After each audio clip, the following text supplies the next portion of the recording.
आप तो बत्ती गीली करो और उसको ही लगा दो, बस बहुत है। एक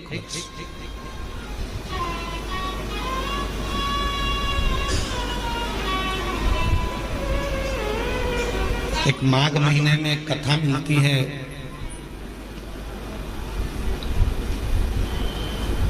माघ मास के शिवरात्रि की एक कथा मिलती है जिसमें वर्णन आता है कि जैसे ये 7 स्थान कार्तिक मास में वर्णन किया गया दीप के लिए, उसी तरह माघ मास की कथा कहती है शिवरात्रि की कि दुनिया के लोग हंसेंगे शंकर जी पे जल चढ़ाने से क्या होता है। दुनिया के लोग हंसेंगे शंकर जी पर एक लोटा जल चढ़ाने से फल क्या मिलता है, एक लोटे जल की महत्वता क्या होती है। दुनिया के लोग हंसेंगे कि शंकर की आराधना का फल क्या होता है। दुनिया के लोग हंसेंगे कि भगवान शिव की भक्ति का फल क्या होता है। दुनिया के लोग हंसेंगे कि शंकर भगवान पर बेलपत्र चढ़ाने का फल क्या होता है। शंकर भगवान का गुणगान करने का फल क्या है। शिव को एक चावल का दाना शंकर को चढ़ाने का फल क्या है। एक बार मुख से पंचाक्षर मंत्र नमः शिवाय, षडाक्षर मंत्र ओम नमः शिवाय, श्री शिवाय नमस्तुभ्यम बोलने का फल क्या है। ये दुनिया के लोग हंसते हैं, पर जितने लोग हंसते हैं उनसे कहते हैं ये इतने जो पत्र यहाँ पर इकट्ठे होते हैं, थोड़े यहाँ रखें, आज पहले दिन यहाँ पर इतने पत्र, ये पत्र अलग। इन पत्रों को कभी मौका मिले और जिसके मन में संशय हो, जिसके मन में संशय हो कि शंकर करता क्या है, उसको एक बार इन पत्रों में कहीं ना कहीं इनका मोबाइल नंबर भी रहता है, इनका एड्रेस भी रहता है, तो उसको पढ़ा करो कि इन पत्रों से हमको ये मालूम पड़ता है कि शिव करता क्या है। देवता देते हैं पल्ला झाड़ कर और महादेव देते हैं छप्पर फाड़ कर। मेरा शंकर कभी कम नहीं देता, मेरा वो घड़दानी देता है तो छप्पर फाड़ कर देता है। चोर चोरी करने के लिए शिव जी के मंदिर में जाता है, अपना कपड़ा जलाकर उजाला कर कर चोरी का सामान ढूंढता है। शिव कृपा कर कर उसको कुबेर बना देते हैं। जो कुबेर की कुर्सी पर बैठा वो वही चोर है जो शंकर के मंदिर में चोरी करने गया था, पर शिव ने कृपा कर, वो घड़ी ने कृपा कर।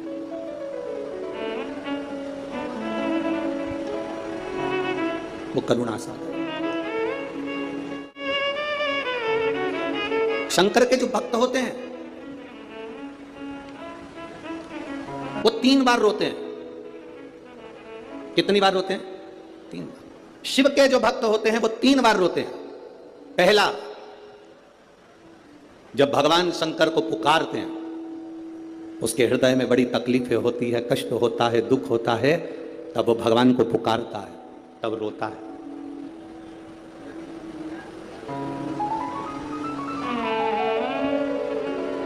शिव के भक्त 3 बार रोते हैं। पहला, जब वो बाबा को पुकारता है दुख की घड़ी में, कष्ट की घड़ी में, तकलीफ की घड़ी में, तब वो बाबा को पुकारता है, तब रोता है। दूसरी बार, शिव का भक्त जब बाबा नहीं सुनते, बाबा नहीं आते, उसका दुख जब समाप्त नहीं होता और भगवान जब आते नहीं, उसका दुख जाता नहीं, शंकर का भक्त फिर रोता है। शिव के भक्त 3 बार रोते हैं। एक बार भगवान को पुकारते हैं तब, दूसरा भगवान नहीं आता तब, और तीसरी बार शंकर के भक्त तब रोते हैं जब भगवान मिल जाते हैं और उसका कार्य जब पूर्ण हो जाता है, तब भी वो रोता है, तब भी रोता है। शंकर के भक्त 3 बार रोते हैं। पहली बार जब भगवान को पुकारेगा तब रोएगा, दूसरी बार जब भगवान नहीं आएंगे तब रोएगा, और तीसरी बार जब भगवान आ जाएंगे तब रोएगा। तीसरी बार इसलिए रोता है कि मेरे जैसे पापी पर भी तूने कृपा कर दी। मैंने सोचा नहीं था कि मेरा महादेव एक लोटे जल से प्रसन्न हो जाता है और मेरे ऊपर करुणा कर देता है, तब भी रोता है, तब भी। बस आपका भरोसा, आपका विश्वास दृढ़ होना चाहिए, और जितना विश्वास, जितना भरोसा आपका पक्का होगा, उतना परमात्मा को मिलने में देरी नहीं होगी।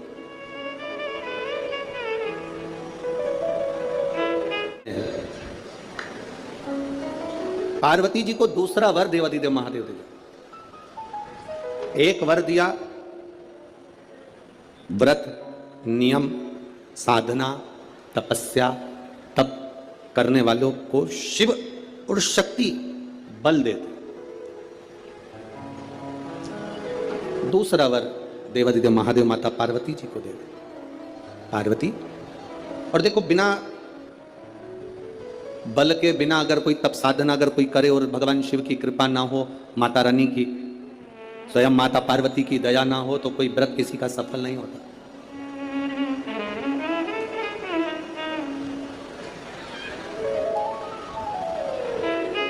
राजा प्रसेनजीत की दो बेटी थी। एक का नाम था नेनुका और दूसरे का नाम था रेणुका। कितनी बेटियां? जम के बोलो जरा। दो। पहली का नाम क्या है? नेनुका, ना एन, नेनुका पहली का नाम, और दूसरी का रेणुका, आर रा, रेणुका। राजा प्रसेनजीत की दो बेटी है, एक नेनुका है, दूसरी रेणुका है। नागपुर में भी कहीं ना कहीं रेणुका माता का मंदिर होगा, है? अच्छा, एक का नाम है नेनुका, दूसरी का नाम है रेणुका। अब देखिए तप का बल कैसे प्राप्त होगा। दोनों देवियों में विचार करिए। ये दोनों राजा प्रसेनजीत की दोनों बेटी है, रेणुका और नेनुका, ये दोनों बेटी राजा प्रसेनजीत।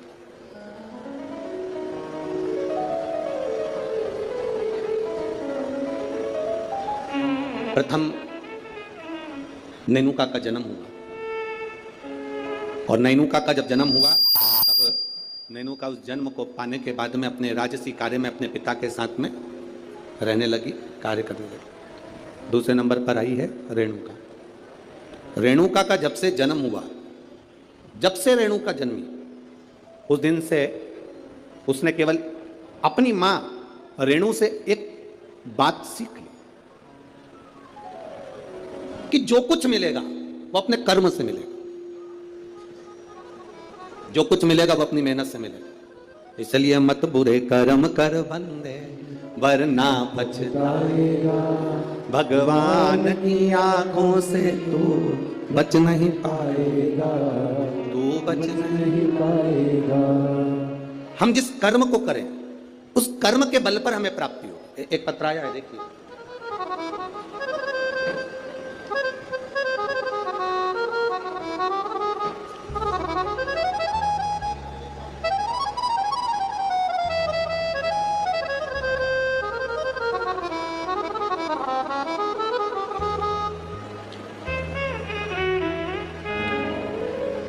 मैं पूनम लाला सेलोकर, गंगाबाग पारड़ी,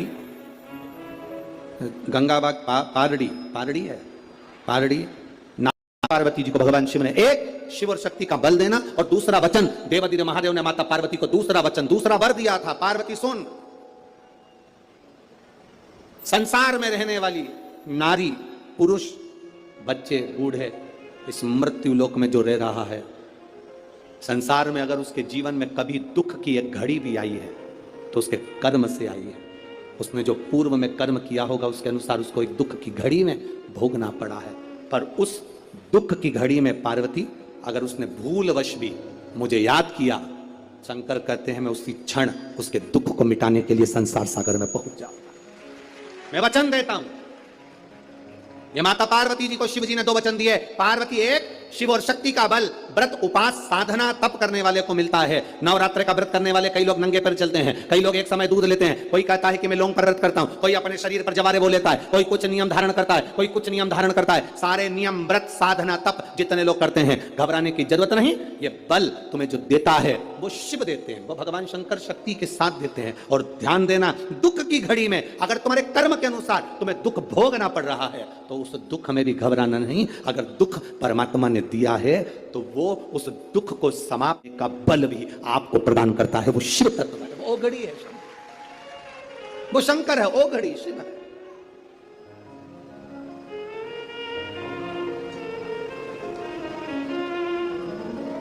वो शंकर आपके बल को जो बढ़ा रहा, आपके विश्वास को जो दृढ़ कर रहा। महाराज राजा प्रसेन ने विचार कर लिया, दोनों बेटी का विवाह करना है। नेनुका का विवाह करूंगा किसी राजा के साथ और रेणुका का विवाह करूंगा किसी ऋषि के साथ। नेनुका सहस्त्रार्जुन को दी गई, जिसकी हजारों भुजाएं थी, खूब राजसी ठाट था, खूब बल था, रेणुका सहस्त्रार्जुन को दी गई, जितने रावण को भी अपने काबू में कर रखा था। ढेर बल था सहस्त्रार्जुन के पास में, ढेर संपदा थी सहस्त्रार्जुन के पास में, बड़ा प्रबल बड़ा वीर राजा था सहस्त्रार्जुन, बड़े प्रबल थे सहस्त्रार्जुन। सहस्त्रार्जुन साधारण नहीं थे, बड़े प्रबल बड़े वीर। जो रावण को भी अपने कब्जे में रखता हो वो साधारण नहीं हो सकता है।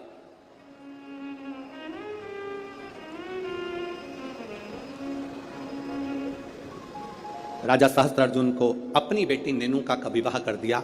अब आई बारी रेणुका की, तो फिर विचार करा गया कि इस रेणुका का विवाह मैं करूं तो करूं किससे, किसको दूं? तब कहा, बेटी जितनी तू शंकर की आराधना करती है, जितनी तू शिव जी की उपासना करती है, तेरा पति भी शंकर की आराधना करने वाला होना चाहिए। जमदग्नि जी को रेणुका ब्याह दी। जमदग्नि जी को जब रेणुका ब्याही, रेणुका का तप साधना देखिए कितनी प्रबल थी। जमदग्नि जी के साथ में रेणुका जब ब्याह कर आ गई, रेणुका का नियम था, प्रतिदिन का नियम था रेणुका का, प्रतिदिन का नियम। एक मट्टी को इकट्ठा करती, मट्टी को इकट्ठा कर कर उसका हंडा बनाती, घड़ा बनाती, पात्र बनाती, कच्चा घड़ा कच्चा पात्र। मेरा निवेदन है, यहां पर जितनी माताएं बैठी हैं एक बार प्रयोग कर कर देखना कि आप मट्टी लाओ, मट्टी का हंडा बनाओ, मटकी बनाओ और उस मटकी में कहीं जाकर जल भर कर लेकर आना, अपने सिर पर रखकर। मटकी टूटेगी कि नहीं टूटेगी? अरे बोलो तो जम के टूटेगी ना, क्योंकि वो पकी नहीं है, सही से बनी नहीं है, मटकी टूट जाएगी। अगर वो मट्टी का पात्र पका होता, मट्टी का पात्र अग्नि में तपा होता, मट्टी का पात्र अग्नि में सना होता, अग्नि में तपा होता, तो वो मटकी फिर टूटती नहीं। अगर वो तपा हुआ है, अगर वो तपा अग्नि में तपा हुआ है तो वो नहीं टूटेगा, पर वो अग्नि कच्चा पात्र है तो टूटेगा, पका नहीं है तो वो टूट जाएगा। रेणुका का नियम था, मट्टी का पात्र बनाती, मटका हंडा बनाती और हंडे को लेकर जब नदी पर जाती, जल भर कर लाती, जल भर कर लाती और वो जल अपने पति को देती। जमदग्नि जी को जल देती, जमदग्नि जी भगवान शिव को समर्पित करती। ओम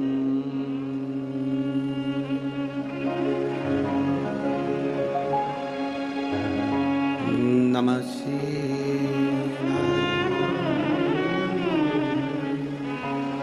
ओम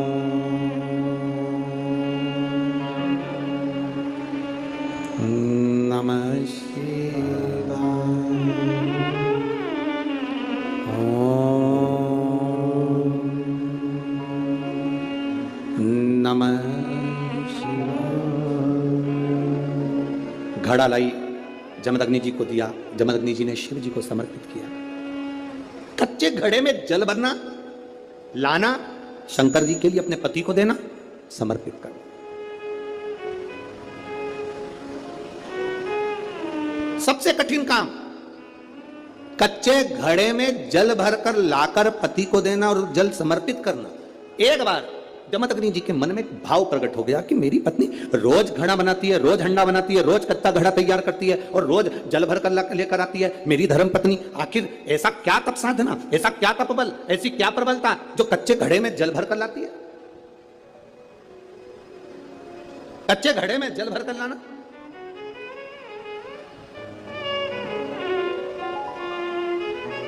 मेरी जीजियों, एक बात अपने जीवन में उतार कर रखना, कभी जिंदगी में अगर कभी ऐसा योग लगे, कभी तुम्हारे जीवन में कभी ऐसा लगे, अब तो थोड़ी शरद चालू हो गई, ठंडक चालू हो गई, तो मट्टी के पात्र का जल से शिव का अभिषेक कभी तो नहीं हो सकता, पर बैसाख महीने में, ज्येष्ठा महीने में कभी मौका लगे अपने जीवन में और तुम्हें लगे कि मेरे जीवन में दुख नहीं हो रहा, मेरे दुख जा ही नहीं रहा, तो 5 बेलपत्र,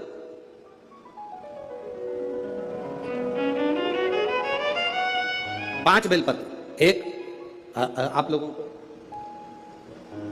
देखो, इस पत्र में शिवलिंग लगा हुआ है तो हम आपको इसी से समझा देते हैं। एक बेलपत्र जिसकी डंडी का भाग जल जहां से बहकर बाहर निकल रहा है, अशोक सुंदरी का स्थान देखा है ना सब लोगों ने, बस उसी स्थान पर पहली बेलपत्र।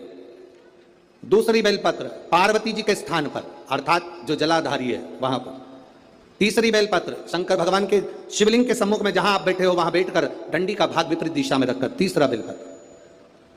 चौथा बेलपत्र भगवान शंकर का जल जहां से नीचे गिर रहा है उस ओर सीधी बेलपत्र नीचे की ओर, और पांचवी बेलपत्र शंकर भगवान के अशोक सुंदरी के स्थान को छुआकर नंदी के पास रखकर, जो घड़े में जल है अर्थात मट्टी के पात्र में जो तुम जल लेकर गई हो उस पात्र के जल से शंकर का अभिषेक कर देना, शिव को वो जल समर्पित कर देना। जिंदगी में कैसा भी दुख हो वो कटता ही है, वो दुख रह नहीं सकता, ये निश्चित था।